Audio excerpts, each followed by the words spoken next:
Why is it that despite vast increases in wealth and great advances in technology, that one of our most basic needs, shelter, remains a bigger burden on our means than ever before? The UK, along with many other advanced economies, is facing a major housing affordability crisis. Average house prices are up to 9 times higher than average incomes, and in London, they're up to 20 times higher. An entire generation finds itself priced out of the market, struggling to make ends meet in the face of eye-watering rents. Levels of home ownership have been falling rapidly for 15 years, particularly among young people, and homelessness is on the rise. How did we get here? A popular explanation is that we're just simply not building enough new houses. And this is certainly an important part of the answer, but it's far from the whole story. At the root of the problem lies something that very few people actually talk about, and that's the role that land plays in our economy. I realize this may sound a little bit strange. Land often conjures up images of farming and agriculture or of pre-industrial societies from many centuries ago. You may well be wondering, why should we still be caring about land in the 21st century, in a world of the internet, smartphones, and space travel? To find out why, we need to cover a little bit of history, a little bit of economics, and a little bit about power and the law. It's easy to forget, but the idea that land can be owned as private property is actually quite new. For most of human history, land couldn't be owned. It was a common, shared resource, and its use was governed according to custom and ties of social obligation. But beginning in 16th century England, this all began to change. Common, shared land was transformed into private tradable property through a process known as enclosure. This development was revolutionary, but the transformation was a double-edged sword.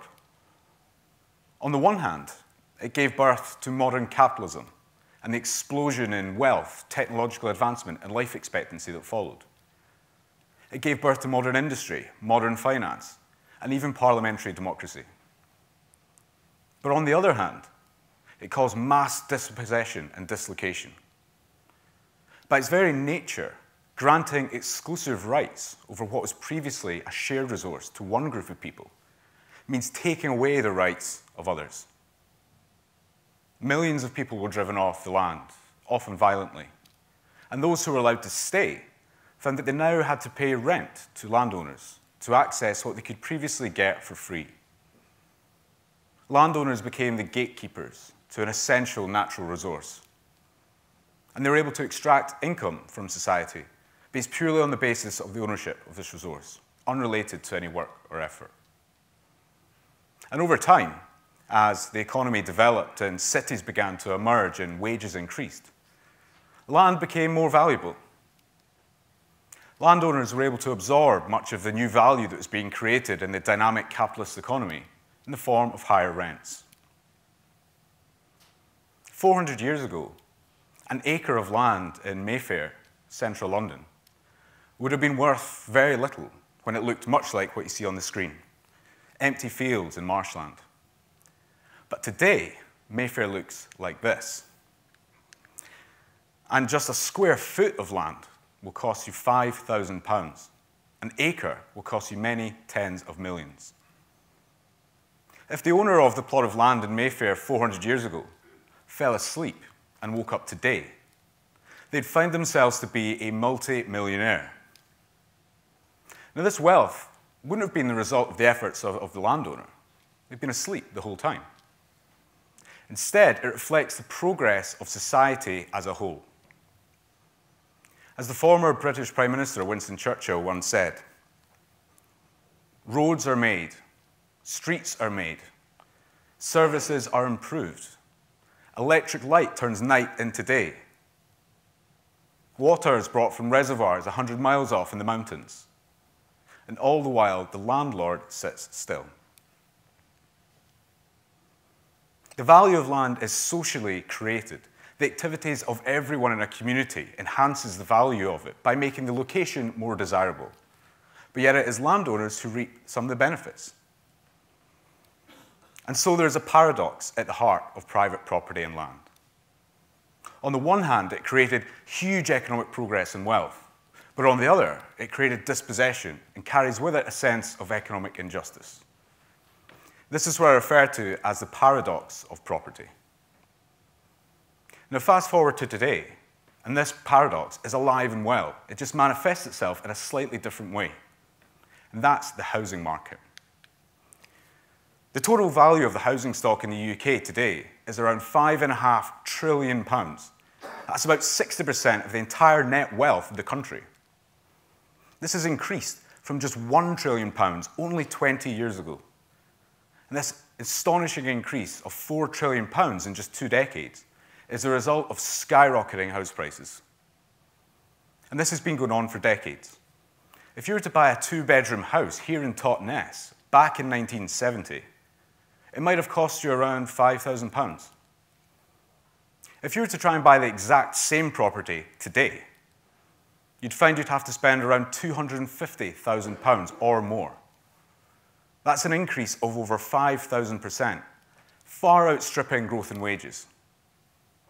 In fact, in recent years, it's become common for homes to earn more than people. When the price of a property goes up, it's not the bricks and mortar that's becoming more valuable. It's the value of the land that sits underneath. But soaring land values aren't the result of some natural process. They're the result of the rules and the regulations which govern the ownership, trade, and use of land. The rules of the game matter. But these rules have very little to do with economics or science, and much more to do with politics and power. And as a result, they varied immensely throughout history. At the end of World War I, taxes on property and large-scale government house-building programs and tight mortgage regulation kept supply up and house prices under control. But beginning in the 1960s, taxes on property were removed and subsidies for buyers were introduced. The government withdrew from large-scale house-building projects, ending the implicit supply of public land for new homes. Councils were forced to sell off much of their housing stock and prevented from building more. Mortgage lending was deregulated, unleashing a flood of new credit into the housing market. An ever-increasing supply of credit interacted with a fixed supply of land, fueling a house price boom. And people found they had to take out ever larger mortgages to get on the housing ladder. And a feedback loop between mortgage lending, house prices, and ever-increasing levels of household debt emerged. The era of the housing boom was born. The normalization of double-digit house price growth, combined with an expectation that house prices will just keep going up, has fueled demand for houses as financial assets. Whereas 50 years ago, houses were mainly seen simply as places to live, today they're often seen as means of accumulating wealth and long-term security in the face of stagnating wages and dwindling pensions. And so the dark side of the land ownership paradox has reasserted itself. For those who own property, rising land values generates a windfall gain, which increases net wealth, provides greater economic security, and enables homeowners to borrow more if they wish, perhaps to buy another property or two. But for those who don't own property, rising land values means higher rents in the rental market and having to save more to afford a deposit for a mortgage, both of which leave less money left over to spend on other things. The truth is, the housing ladder is a zero-sum game. While rising house prices make some individuals wealthier, society as a whole is actually no better off because nothing new has been produced. Instead, the wealth that's been amassed from rising house prices has been gained at the expense of the current and the future generations who don't own property and who will see more of their incomes eaten up by higher housing costs. Some of the luckier ones will be saved by the bank of mum and dad, as housing wealth is passed on to the next generation in the form of inheritance or gifts. But millions of others will miss out. The paradox of property is back with a vengeance, and it's driving our society apart. Our economy's become like a version of the Monopoly board game, when every time you go around the board, property prices keep increasing and rents get more expensive. This is great if you're a player in the game who owns property. But for the players that don't own property, they quickly find themselves bankrupt and eliminated from the game. It's a little-known fact that the original version of the Monopoly board game was called the Landlord's game. And it was invented by an American radical called Lizzie Magie. And she invented the game to illustrate the polarizing effects that private property and land has on society. But the original intent of this game has now been long forgotten. So looking ahead to the future, how can we fix this? Can the paradox of property ever be solved? On the one hand, the problem is a curious one. It's essentially that one of our most important resources, land, has become very valuable. Does this have to be a problem? The problem is that the rules of the game are set in such a way that means that some people benefit from this at the expense of others. But given that land is a free gift of nature, and its value reflects not the input of individual owners, but of society and the community as a whole, is this really fair? What if we could rewrite the rules of the game to better balance the harms and the benefits caused by private property and land? Maybe we can learn something from how other parts of the world manage another important resource, oil. In Alaska, each year, the government collects royalties on the extraction of oil. Since the 1970s, a proportion of this revenue has been invested in something called the Alaska Permanent Fund. This is a publicly owned fund tasked with managing the state's oil wealth in the public interest. And each year, something quite remarkable happens. The fund pays out an annual payment, a dividend, to every single citizen in Alaska. This means that all Alaskans get a fair and equal share to the state's natural oil wealth.